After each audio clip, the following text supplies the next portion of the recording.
We'd better hurry. We've got an appointment with some woohoo bars and Timberline. The open season franchise follows a bear named Boog and a deer named Elliot who couldn't keep their voice actors to save their lives. In this fantastical world of animals, hunters, and woohoo bars, who ends up the most noble and who's downright evil? Welcome to Wicked Binge. This is the open season franchise, good to evil. As always, we'll be starting with the most noble character and working our way down to the most evil. These characters are the good. Starting off our list and earning our gold medal of good, we have Beth. Beth, a park ranger and Boog's adoptive mother, co-hosts a popular show with him, earning them a dedicated fan base. Her love extends beyond Boog to the diverse wildlife around her. She harbors a strong dislike for Shaw and holds a grudge against open season, actively seeking justice for animals. That guy really chaps my khakis. Beth's commitment to the cause becomes evident as she attempts to have Shaw arrested for his hunting-related crimes. Despite her reluctance, she faces the tough decision of leaving Boog in the forest when he's perceived as a potential threat. It's a hard choice, but Beth believes it's in the best interest of everyone involved. Even when circumstances force her to part ways with Boog, Beth doesn't abandon him entirely. She seizes opportunities to reunite with him, driven by her inherent goodness and a dedication to what she believes is right for her community, even if it comes at a personal cost. Next, the silver medal of good goes to Giselle. Giselle the doe takes on a more significant role in Open Season 2. This intelligent and helpful deer makes it clear that she's always ready to assist others. In the first film, she attempts to protect Elliot from potential harm by urging him to leave, showing her caring nature. You remember what happened the last time you talked to me? However, it's in the second film that Giselle truly shines. Despite her frustration with Elliot's challenging personality, she actively joins him in rescuing Mr. Weenie, putting herself in harm's way for the sake of their friend. In the third film, her sharp instincts come into play as she uncovers Doug's true identity and goes on to rescue Boog from the circus. Giselle showcases a blend of intelligence, compassion, and bravery. Finally, let's talk about Boog, who takes our bronze medal of goodness. Boog, a sizable grizzly bear raised among humans, co-stars in a show with his owner. Due to a series of events and a misunderstanding about his nature, he finds himself thrust into the wilderness right before the open season kicks in. His rebellion against hunters causes chaos, leading to the closure of open season. The woods is a messed up, dangerous place. Adapting to forest life, Boog becomes a key figure in the community. Despite occasional lapses, like being unwelcoming to Elliot or reacting poorly to cancelled plans, Boog overwhelmingly contributes positively to his surroundings. His few missteps don't outweigh the considerate good he does for the community, securing his spot in our top 3. Just beyond the top 3, we find Bob and Bobby, a pet-owning pair featured in every open season film. These Sasquatch hunters care for Mr. Weenie, their beloved dog, even after he goes missing for over a year. While they occasionally leave him alone for extended periods with minimal care, their genuine concern is evident when they joyfully reunite with him safe and sound. Though their tendency to overfeed isn't ideal, it reflects their commitment to his well-being. Moving on to Ursa. Ursa is a Russian circus bear who crosses paths with Boog when they briefly swap places with Doug. Initially cold, mistaking Boog for Doug, she warms up upon realizing his true identity. If you're really Boog, why don't you come up here and prove it? Despite her dedication to the circus life, it's evident that Ursa cares deeply for her friends and circus mates. She encourages Boog to confront his fears, showcasing her concern for the well-being of those around her. While Ursa's screen time is limited, her significant role secures her a nice place on this list. Moving on to Elliot's kids, Gisela, Giselita, and Elvis, often referred to as Elliot's kids. Elvis, resembling his father, is a bit of a goofball, much like a carbon copy of Elliot. Whoever scratches first loses. His daughters, particularly Gisela, showcase their intelligence by detecting Doug's deception and orchestrating a plan to rescue Boog. Despite their sharp minds, being just kids limits their impact, confining them to a single film and preventing them from landing higher on the list. Flying into the next spot upon our list is a pair of our favorite ducks, Denny and Serge. This recurring pair of ducks takes on a crucial role as messengers and recon experts throughout the films. Despite their past, they willingly assist Boog and the crew in pivotal moments, demonstrating their dedication to the cause, even when requested by characters like Elliot's daughters. Their readiness to sacrifice for their allies is noteworthy. However, their occasional ornery behavior knocks them down a bit, making interactions less enjoyable with them. We must return to base for reinforcements, huh? Maybe you're surprised he doesn't rank higher, but rounding out the good section of our list is Gordy. Gordy, the sheriff of Timberline, plays a significant role in the first and fourth films, exerting influence over various characters. He compels Beth to release Boog into the wilderness and is instrumental in ending open season between the film's events. Despite some cheeky taunting of Shaw, who arguably deserves it, Gordy's protective instincts shine when he prevents Boog and Elliot from being shot by Shaw. Throughout the fourth film, he consistently prioritizes the well-being of those around him and the town, solidifying his well-deserved high ranking.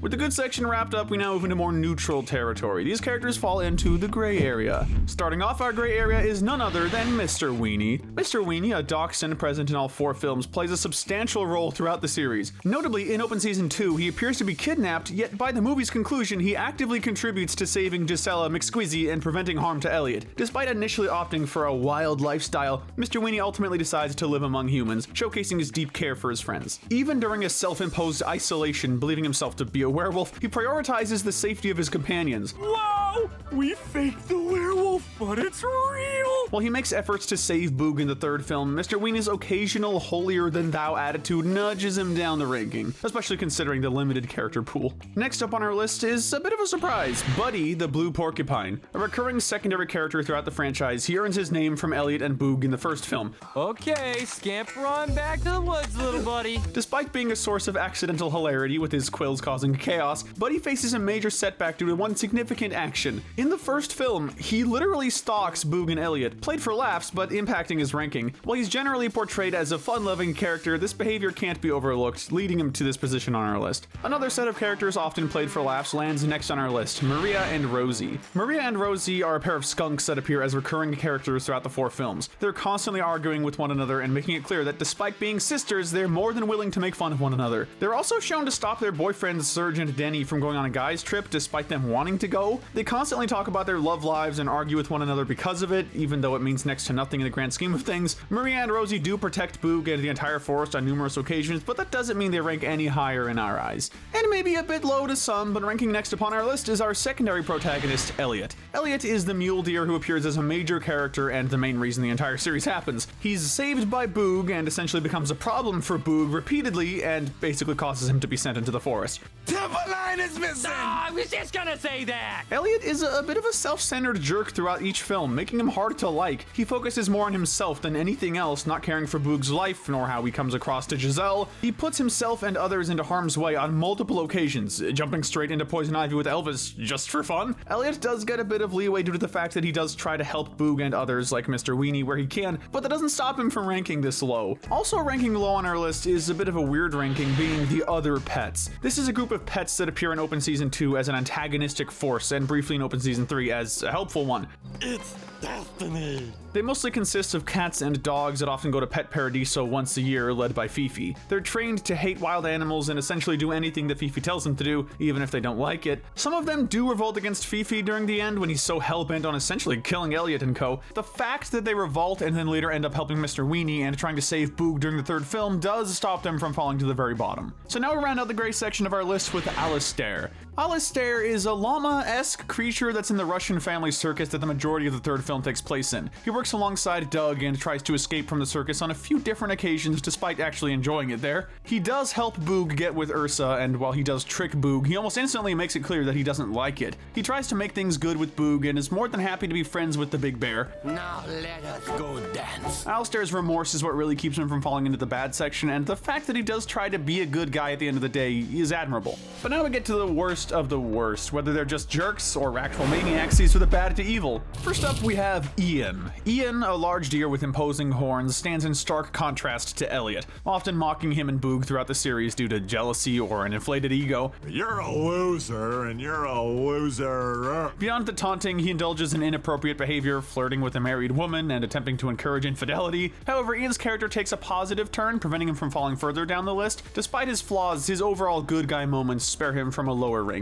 In a very similar situation is our next character, the ornery squirrel, McSquizzy! McSquizzy, a Scottish squirrel, emerges as the most antagonistic ally in the series, fueled by his constant anger and bloodthirstiness. From attacking Boog for attempting to climb any tree to explosive actions against hunters and their trucks, he remains a bit of a jerk. Despite these tendencies, McSquizzy tries to contribute positively, joining the squad to rescue Mr. Weenie and even disguising himself as a dog for the mission. I'm a tracker, not a bleeding psychic. However, his bloodthirsty actions, while arguably justified to some extent, drag him down a bit in the rankings. Dragging our list down further are McSquizzy's ultimate enemies, the Canadian hunters Ed and Edna. Initially running a poutine stand outside of town, they're later hired by Shaw in open season Scared Silly to hunt the werewolf. Unfortunately, their incompetence overshadows their hunting endeavors, making them more annoying than helpful. Despite their lack of skill, their motive seems to be more for fun than harm. While their ineptitude prevents them from being too dangerous, it lands them lower on our list. From hunter to hunted, next is the Wailing Wampus Werewolf. The werewolf, initially believed to be a fictional forest creature, turns out to be real, making a brief appearance at the end of open season Scared Silly. I thought that was a legend. In an unexpected twist, he attempts to attack Elliot only to be pacified by a series of interpretive dances. Despite his ability to speak and understand other animals, the seemingly unprovoked attack remains puzzling. While he comes off as a pretty chill guy, that potential attack significantly drags down his standing on our list. The exact opposite of a chill guy is the winner of our bronze medal of evil, Fifi. Fifi, a pampered Pomeranian considered to be the leader of the Pet Paradiso group, harbors a strong hatred for wild animals due to unresolved trauma. This animosity leads to extreme aggression, even attempting to kill Mr. Weenie in the second film. Oh, yes.